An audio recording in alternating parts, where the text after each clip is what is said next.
22 News Plus studio.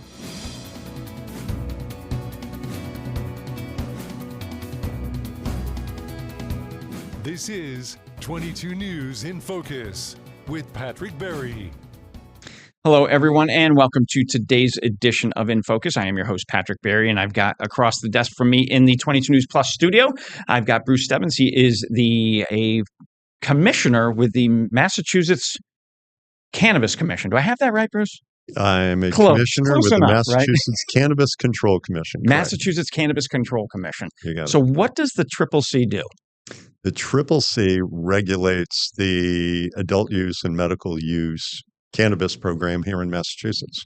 So the legislature, after the voter referendum back in 2016 that created adult use,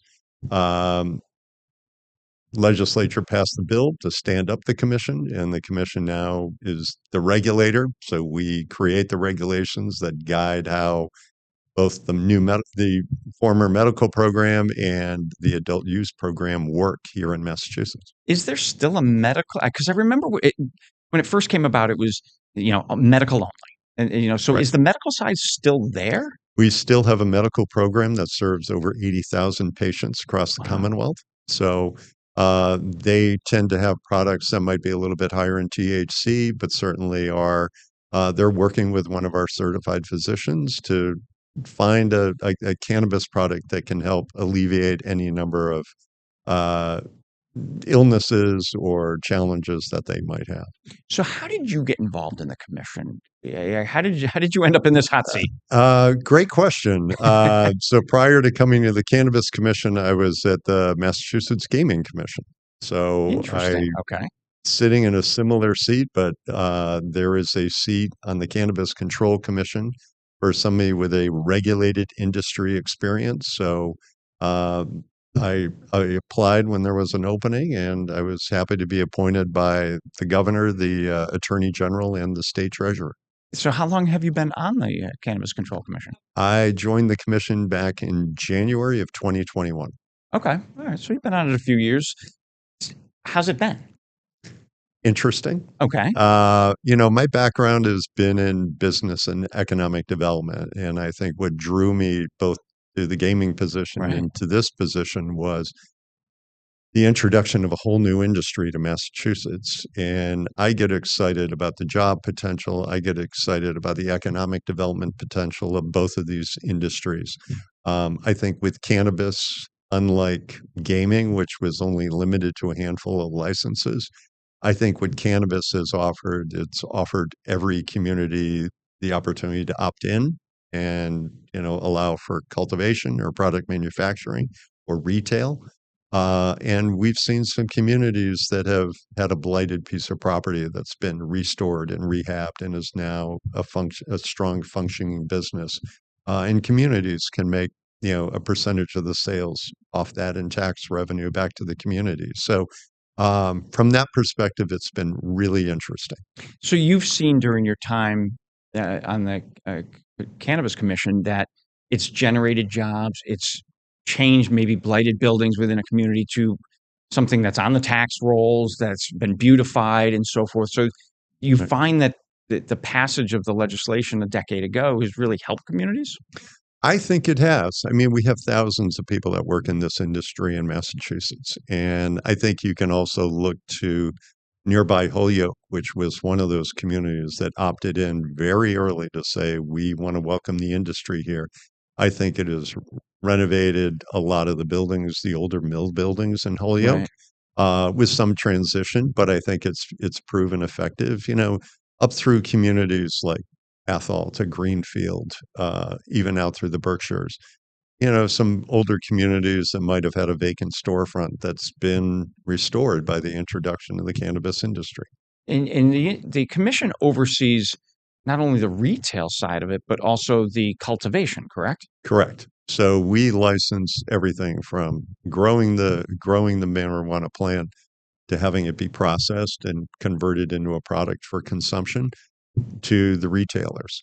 So, and we also license the testing laboratories that test the product, to the trainers who are training people that are in the industry about the do's and don'ts of, working in a cannabis establishment. So we license all of those activities, literally from, as we call it, from seed to sale.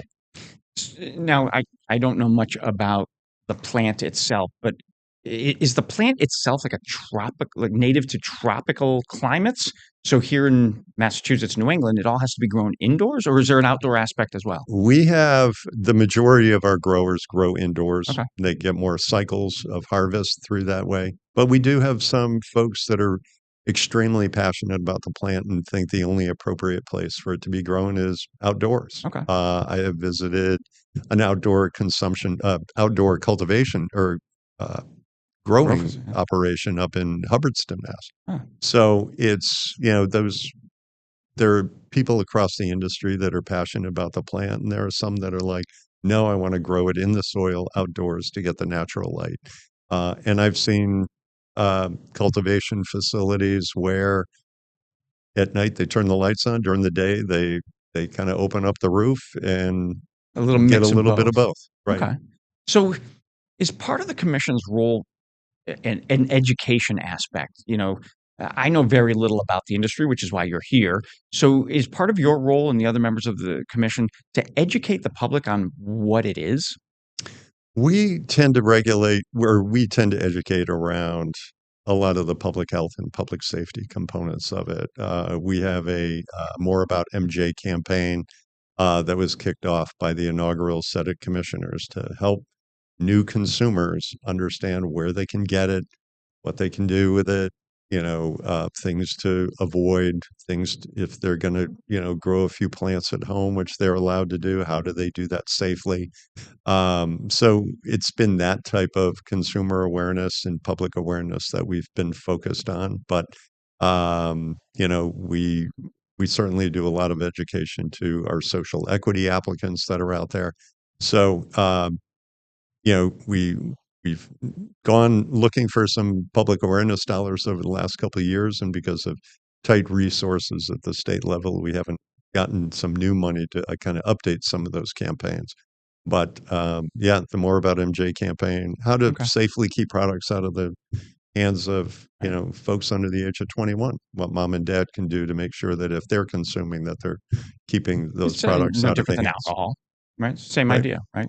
How many members on the commission?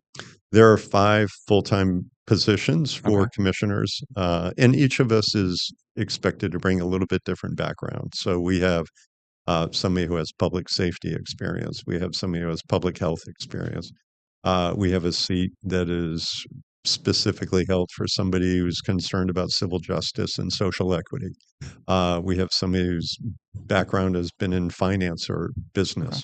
And again, I sit in the regulated industry seat. So a regulator trying to regulate a new industry that still is viewed by the feds is illegal.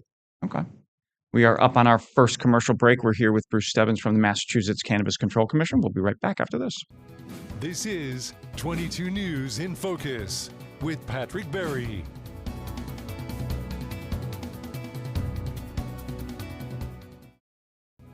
This is 22 News in Focus with Patrick Berry.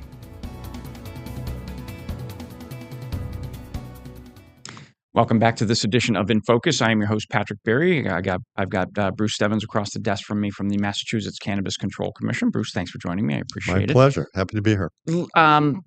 Let's go back in time to when the whole idea of legalizing marijuana came about, because if I remember correctly, it all happened because of ballot initiatives. This wasn't legislation that came about. This Right. was a grassroots effort by the citizens to change things in Massachusetts and make marijuana legal. Do I have that right? You do. 2012, there was a ballot question to create a medical program. Okay. In 2016, there was a ballot question to create a adult use cannabis program. After that ballot question passed in 2016, the legislature sat down, wrote a bill to stand up the commission, what our responsibilities were, what regulatory rights we would have. And then the inaugural set of commissioners, the inaugural 5 commissioners, began that regulatory work And that opened, led to the first retail facility opening in 2018. So we're really only about 7 years into this. And how has it gone? Since the first ballot initiative where the public rose up and said, we want this, to where we are today, is it what the original commissioners sort of expected, or have there been any hurdles that they've come across that they needed to get over, or has it sort of just kind of gone as, like I said, as expected? I think, and I was not one of the Right. inaugural commissioners, but certainly have had conversations with them. I think they were assigned a tough task because there was obviously a lot of urgency to this. The many stakeholders and supporters of that ballot question were like, we want to see these places get open and Right. let's go.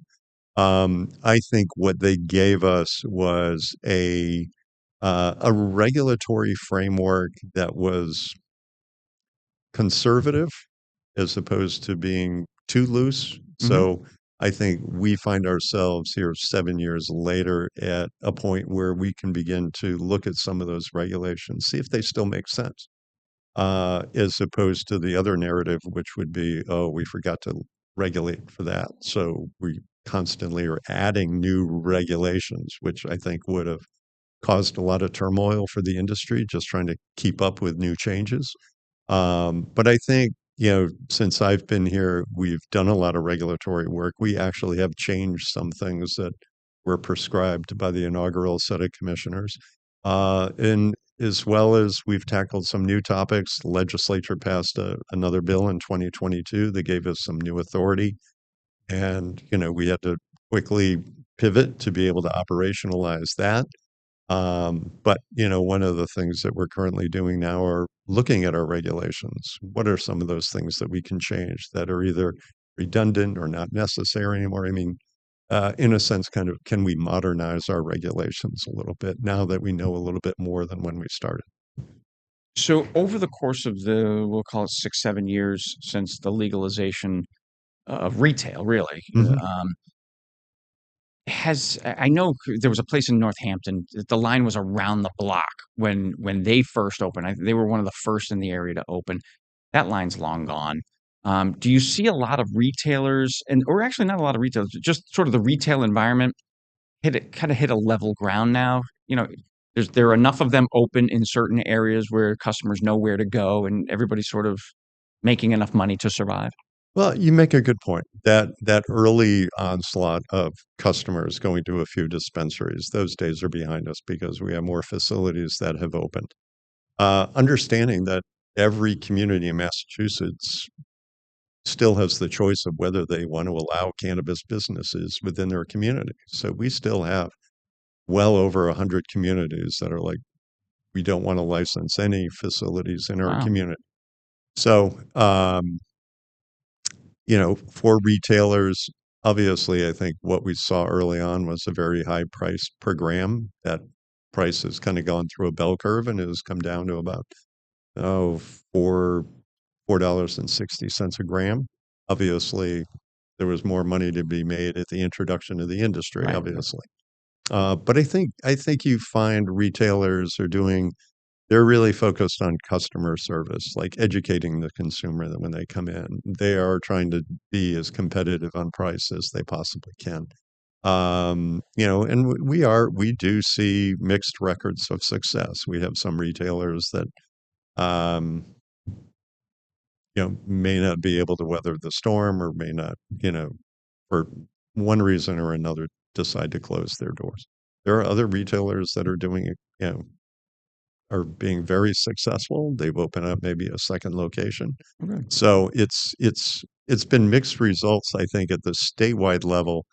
You look at the fact that we just hit 8 billion in sales since the first dispensary opened. We went 8 billion with a B. 8 billion with a B, and Wow. we went from hitting 7 billion to 8 billion in a course of 7 months. So, and that's critical tax revenue that's being raised for the Commonwealth. That's obviously employing people.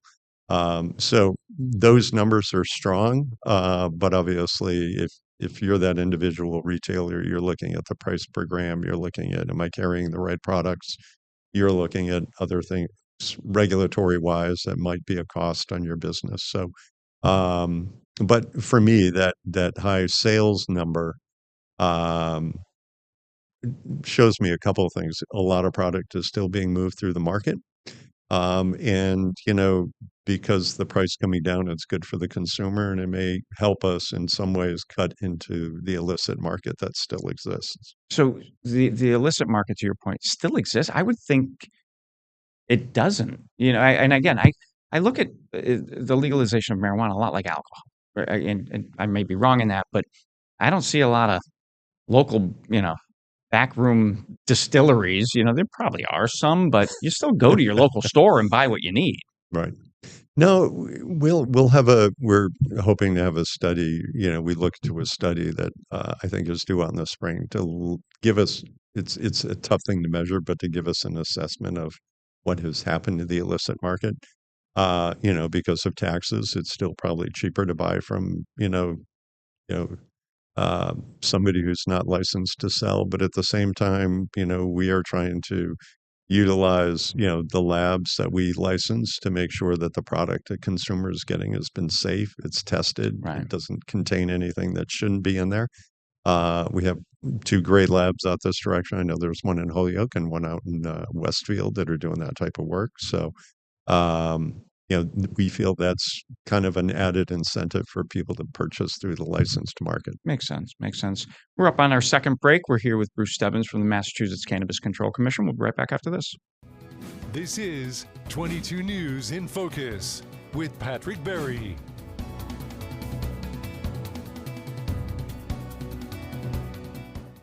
This is 22 News in Focus with Patrick Berry.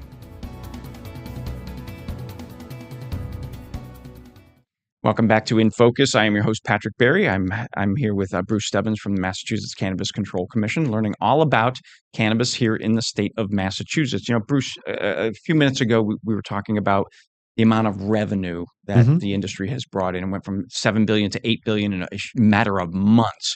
There's a huge revenue component to the state of Massachusetts through the legalization of marijuana. How much revenue, if you know or not, has the state gained in those 8-10 years? And what does that money go to?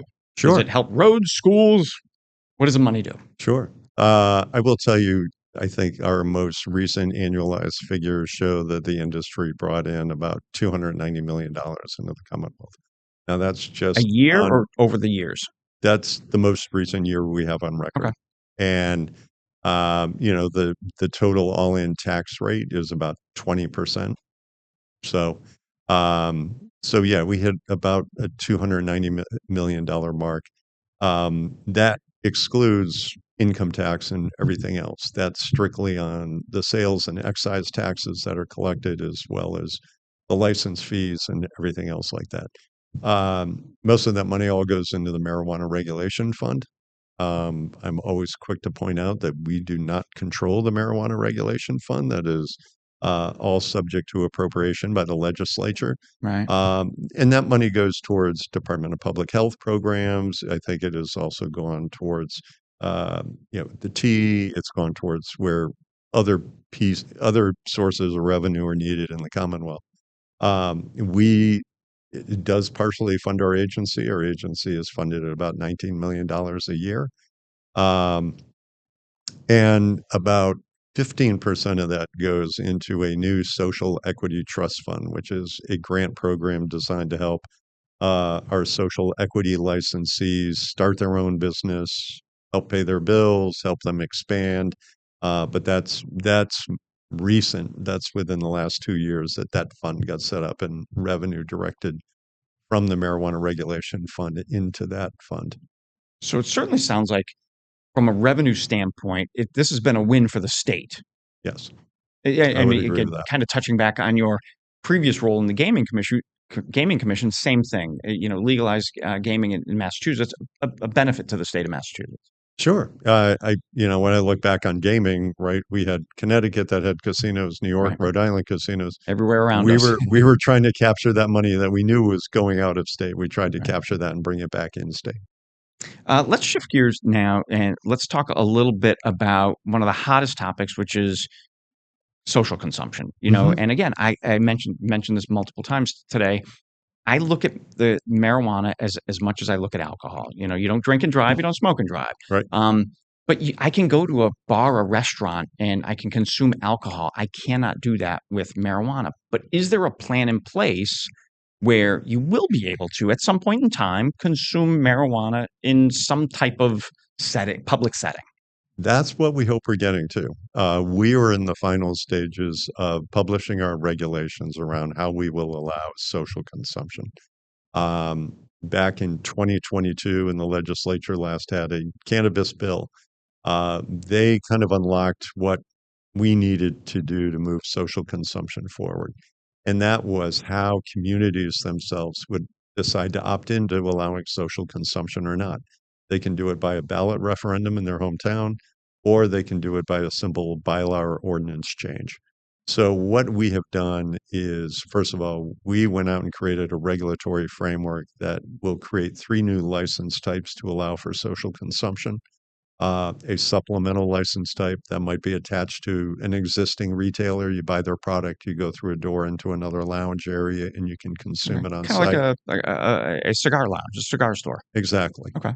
The other we think is exciting and a chance for some real entrepreneurial spirit to show itself is a hospitality license. So I operate a bed and breakfast out in the Berkshires. I want to sell my customers some cannabis that they can enjoy on site, right? Okay. Social consumption is purchasing it and consuming it on site.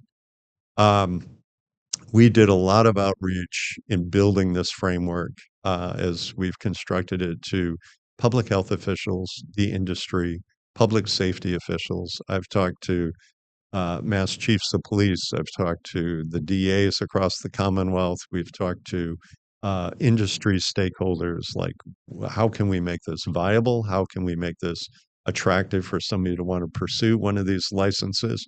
And I think we've come up with a framework that works. May not be perfect because, to be honest with you, a lot of other jurisdictions haven't quite gotten this right yet either. Right. So, we're looking for what the potential can be. But again, we want it to be done safely. We want people to go in and be able to enjoy themselves and do it safely. We are going to have requirements that if I run a consumption lounge, I need to have a transportation plan in place in case a consumer overconsumes. How can I get them home safely? Right. So several safeguards like that to make sure that this is done safely. Obviously, you won't be able to bring your own product in, right? Yeah, like a bar, you can't bring your own booze into a bar. Right. We want you to be able to purchase something on site. We want to have food service available. Again, similar to a bar where you could have a beer and a burger. We want you to be able to maybe have, a pre-roll and a sandwich. Right. Like, and there is limited research that shows food consumption along with cannabis consumption can slow the onset of the impairment. Do you see, again, kind of going back to the grassroots movement of how this all started, more than a decade ago, that the grassroots movement is we want to be able to do this socially in public spaces? That is the big message that we have heard from the big stakeholders in this, right? A lot of those early ballot question proponents, they have been like, social consumption is kind of the last piece that we've been waiting for. They've been anxiously waiting. The key for us was in 2022 with the Secretary of State getting a fix to direct communities on how they can opt in. And we went to those stakeholders, we went to the people already in the industry and say, help us build a framework that works, Right. that will be lucrative, but also allow you to be compliant without sacrificing public health and public safety. Perfect. And we feel we've come up with that model, and we'll be working closely with communities. We've already gone out and to a number of them that have kind of raised their hand and said we might be interested. And we want to work with those communities because we do want to roll this out effectively, and safeguarding as much for the consumer and the community as possible. So we want to be that partner. Fantastic. Bruce Stebbins, I can't thank you enough for giving me some of your time, educating me about what the Massachusetts Cannabis Control Commission does. Thanks for coming in. Thank you so much for your time and having me. You bet. This is 22 News in Focus. with Patrick Berry.